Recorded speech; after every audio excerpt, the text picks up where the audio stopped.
Boas, chámome Juanjo Nogueira e son do Carballiño, aínda que vivo en Madrid porque son profesor e investigador na Facultade de Ciencias da Universidade Autónoma de Madrid. Creo que a situación en España con respecto ao COVID-19 é bastante crítica ao día de hoxe. Según os datos do Ministerio de Sanidade, temos ao redor de 14.000 persoas infectadas e casi 600 falecidos. Isto significa que xa somos o cuarto país do mundo con máis casos de COVID-19.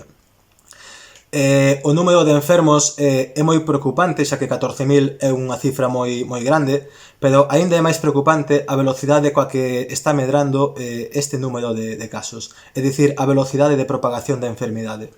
Se comparamos a situación que temos en España a día de hoxe coa situación, por exemplo, que tiñan en Italia fai uns cuantos días, hai que recordar que Italia vai un pouco por diante no desenrolo da enfermidade, pois a velocidade de propagación da enfermidade en España está por enriba da velocidade do país italiano. Por tanto, desafortunadamente, todo apunta que dentro dos días ou dentro dunhas semanas vamos a vivir no noso país unha situación máis drástica do que están a vivir agora os italianos. En Galiza a situación non é tan grave como no resto do país. Ata o momento hai 341 casos e 4 falecidos. Isto significa que a taxa de mortalidade da enfermidade en Galiza é do 1%. Isto está bastante por debaixo do 4% que temos en xeral no país ou tamén do 4% que existe a nivel mundial.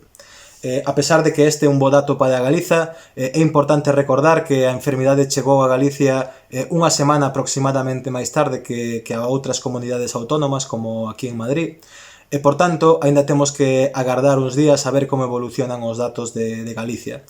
Sin embargo, todo apunta a que a enfermidade está millor contida na comunidade galega que en outras comunidades. A pesar de todo, eu creo que tanto en Galiza como no resto de España o peor ainda está por chegar. O pico en canto a número de casos creo que o veremos ao redor de dentro de 3 ou 4 semanas.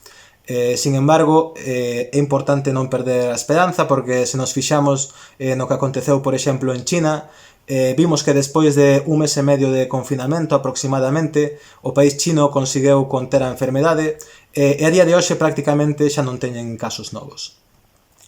A Comunidade de Madrid é a comunidade, desgraciadamente, que está máis castigada pola enfermidade.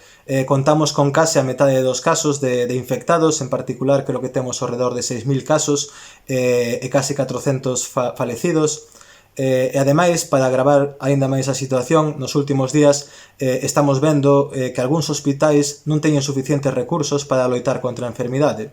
Vimos durante os últimos días nas noticias que en algúns hospitais da Comunidade de Madrid non hai camas suficientes para todos os enfermos. O que é tamén moi preocupante é que o persoal sanitario non conta con suficientes recursos de protección, como son batas, guantes ou mascarillas. Esta situación é especialmente grave porque se o personal sanitario, que ao fin e ao cabo son os que nos están a coidar, enferman, o colapso nos hospitais que vamos a ver dentro dos días vai a ser aínda máis importante. Creo que esta crise está nos a ensinar que ter un sistema de saúde público robusto é moi importante. Nos últimos anos vimos que o gasto público en sanidade foi disminuindo pouco a pouco ata chegar ao 6% do Produto Interior Bruto actual. O goberno que temos agora dixo que vai subir a inversión en saúde pública, na sanidade pública, ata o 7%, que está moi ben. Sin embargo, aínda estamos bastante lonxe do promedio da Unión Europea, que é ao redor do 10%, e aínda máis lonxe do que invirten países adiantados como é Francia, que invirten ao redor do 12% do seu PIB en sanidade pública. Aquí en Madrid, ao igual que no resto do país, dende que o goberno declarou o estado de alarma, non podemos sair da casa, solamente podemos sair para as cousas, digamos, urxentes, como ir ao supermercado, facer a compra, ir ao médico, ir á farmacia, pero por resto das cousas temos que estar na casa. Sin embargo, a Comunidade de Madrid, de maneira local, xa tomara outras medidas ao longo da semana pasada para intentar conter o número de contaxios. En particular, o mércoles pasado suspendéronse xa as clases a todos os niveis, dende o colexio hasta a universidade. Eu, por exemplo, estou traballando dende a casa xa desde o mércoles pasado. Bueno, desde que se declarou o estado de alarma levamos 4 días xa de encerro. Persoalmente, tanto eu como a miña parexa levámoslo relativamente ben. Eu teño a sorte de poder traballar dende a casa. Como dixen antes, podo dar as clases de forma telemática. En canto a investigación, o meu campo de traballo é o da química computacional. Isto, en poucas palabras, significa que o meu traballo consiste en levar a cabo simulacións por ordenador. Por tanto, pódome conectar dende a casa ao ordenador da universidade e realizar o meu traballo dunha maneira máis ou menos normal. A parte de traballar, creo que é importante ter unha boa rutina fora do traballo, é dicir, é importante facer distintas cousas ao longo do día.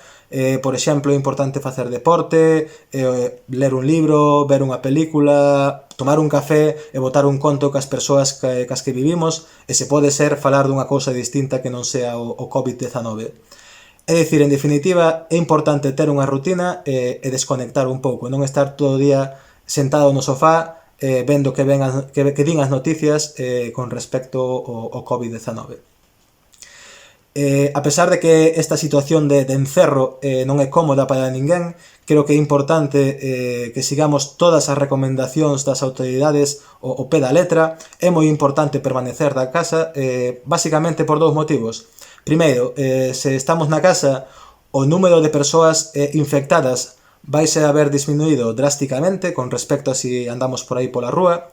E segundo, probablemente máis importante, a velocidade de contagio vai ser moito menor, é dicir, o número de persoas infectadas vai medrar paulatinamente e desta maneira os hospitais van a dar loitado con este relativamente baixo número de casos. Sen embargo, se todos saímos á rúa e non temos cuidado, en un espacio moi corto de tempo o número de casos vais a disparar e probablemente colapsemos o sistema sanitario.